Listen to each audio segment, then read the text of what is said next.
Oh, hello. I'm Neil. Today we're going to carve a pumpkin. I'm sure you've done this before, but we're going to do it a little different this time. So we want to just carve around the top here, just enough to get the stem so you can pull it off like a lid, you know. I'm cutting kind of inwards, like in a wedge towards the center of the pumpkin. That way the lid won't just fall straight through. It's going to sit because the wedges keep it from falling in. You'll see when I cut it open in a second. Let's cut this baby open. Okay. So I hope that's big enough. You can see basically like the wedge. So when I go to put it back in, it just sits. It doesn't fall right through. Let's cut off the goop. The first bit of goop. This is quality goop, by the way. You don't want to throw the goop out. A lot of things you can do with goop. Time to roll up my sleeves, as they say. Okay. I think I'm going to have to tie my hair back for this little bit. Yeah. Ooh. Some people might find that disgusting. I don't. But hey, that's life. Sometimes you do things that kind of scare you a little bit, you know what I mean? It reminds me of when you peel a banana and there's like one string thing that doesn't leave with the peel and stays on the banana. I just eat that personally. A lot of people think that's gross. That's okay. Look at that goop. Baby. Oh yeah. I don't know if you can hear that.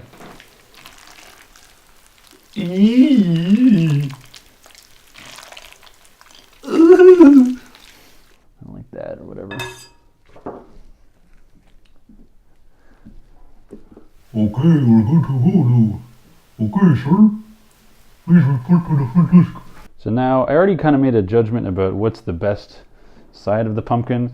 Like here there's some obvious flaws in the back and this dirt, which I scrubbed a little bit. But whatever, like that's the back. So it doesn't matter that it looks a bit raggedy back there because you can just choose the good part on the front and know that it'll look fine. Now I'm going to turn it over like this and just give it some kind of, I don't know what this is, but a face. Okay. I guess I'll start with the mouth first. Let's just give it a classic kind of zigzagging. Oh, this is good Sharpie. Prop department has done well here. Yeah, I'm trying not to go too low on the pumpkin so it's not kind of hidden under the curve of it. And we'll wipe off these lines later. These are just kind of guidelines anyways. Okay. And maybe give him two little nose bits or whatever. And his eyes. And then we'll draw this top line very defined on a slant, see? It makes him angry, see? Another strong line. Because he's angry. Somebody plucked him out of his patch. He's looking for revenge. Something like that. I don't know. After you're done and carved this bad boy up, you can rub all that marker off. No problem. Let's cut the mouth first. It's kind of like the hardest part, so I'm going to start with that. Making a mouth. I'm aiming the knife away from me for safety. Okay. Woohoo. I'm just rubbing the marker away to see my line. Hit my mark. Oh, hi, Mark. What would Tommy Wiseau carve into his jack-o'-lantern? That could be a great little segment.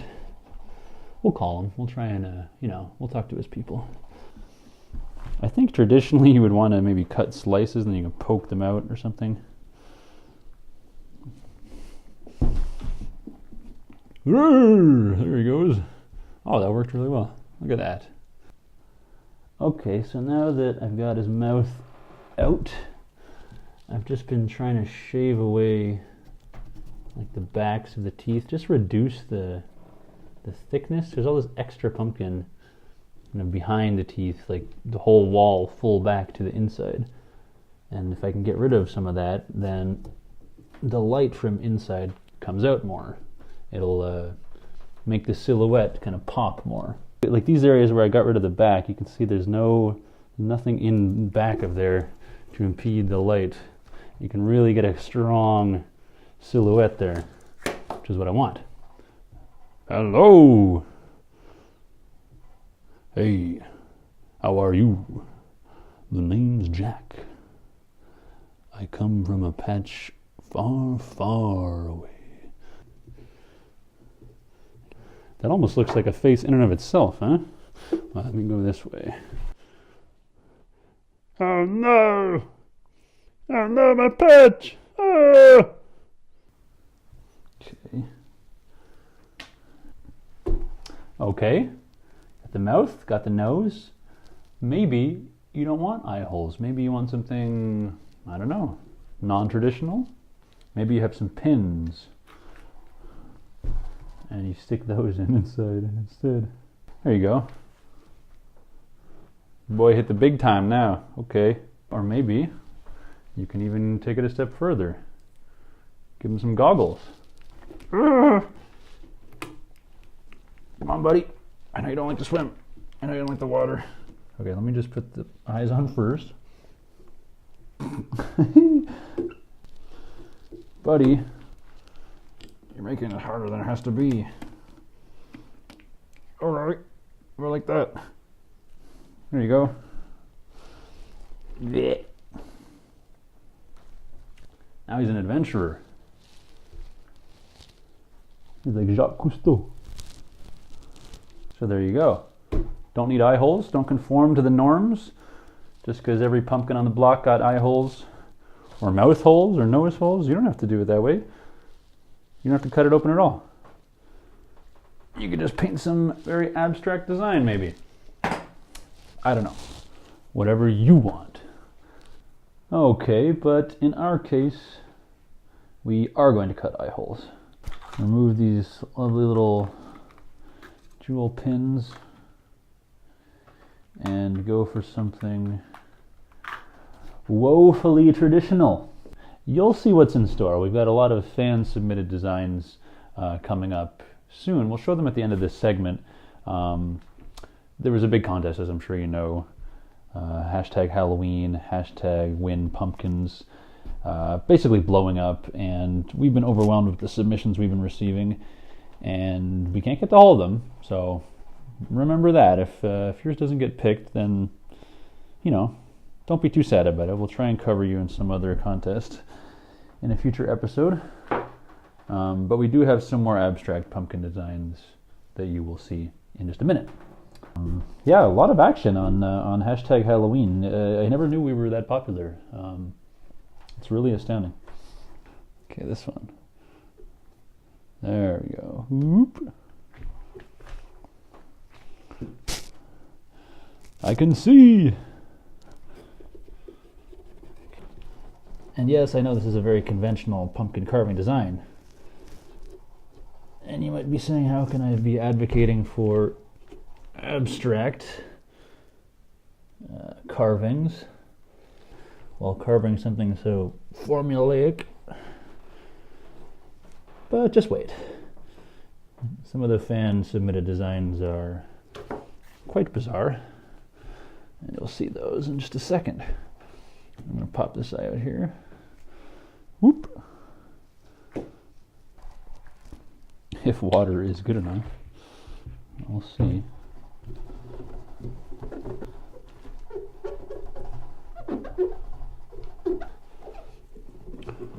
Okay. Looking good to me. Okay, so that lighter doesn't really work. You got a lighter? You got one? Here. I'll put it out here. Let me get a piece of that. Okay. Thank you. I think I'm going to put it on its side so I can insert it and not burn my hand. And then slowly turn it and put it flat. Boom! What you know about that, huh? Right? Right? Terrifying. And since I scraped out the bottom, you see the candle fits nice and flat. Boom. And that's all you need to have a really spooky time. So, looks pretty good, I would say. Old Jack there. But maybe you're not the type to carve something so traditional. And we had a few very excellent user submissions. There were a lot of submissions, honestly, and you know, it's hard to get to them all. I know everyone wants to be a part of this program, and I wish you all could, but there just simply isn't time for all the designs that we get, you know, on a monthly basis. Having said that, there was a fella whose submission did strike our eye. Mr. Bratz, thank you very much for your submission. And his is basically this sort of pumpkin, but you know, the kind of other side of this pumpkin, the kind of inverse of this pumpkin, if you will. It's a reverse pumpkin. So if this sort of thing isn't what you're liking, then maybe you try something like this. Yeah, there you go. You have the reverse pumpkin. With a lid. So maybe you like that. Or maybe you're not even the pumpkin type. Maybe you're the type who wakes up early in the morning, has a smoothie, or a citrus guy. You're not a, you know, grows in the dirt sort of guy. And we had a submission from a person, I won't say who. They wish to remain anonymous, but you know who you are. And this was their sort of pumpkin. Call it a citrus pumpkin. There. Isn't that sweet? So there you have it. Anything from the traditional to the abstract to the citrus. From me to you. Happy Halloween. Stay safe out there, you crafty critters.